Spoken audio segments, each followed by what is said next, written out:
জীবন চলতে থাকে, life goes on. আমি জানি কষ্ট হচ্ছে, কিন্তু জীবন তো চললেই। I know it hurts, but life goes on. Resilient কথার অর্থ হচ্ছে মানসিকভাবে দৃঢ় বা সহনশীল হওয়া। সে খুব সহনশীল। She is very resilient. জীবন যত কঠিনই হোক, অ্যান্ড নেভার গিভস আপ।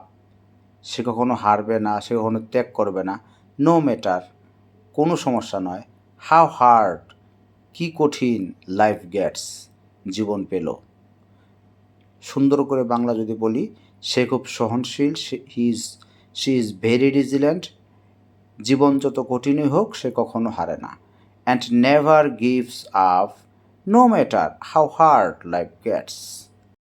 ফ্লোলেসলি, যার অর্থ নিখুঁতভাবে বা ত্রুটিহীনভাবে। She speaks English flawlessly. সে নিখুঁতভাবে ইংরেজিতে কথা বলে।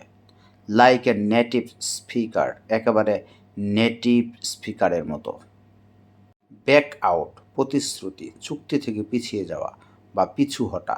ডোন্ট ব্যাক আউট নাও, এখন পিছিয়ে এসো না। Don't back out of your responsibilities, তোমার দায়িত্ব থেকে পিছু হটো না।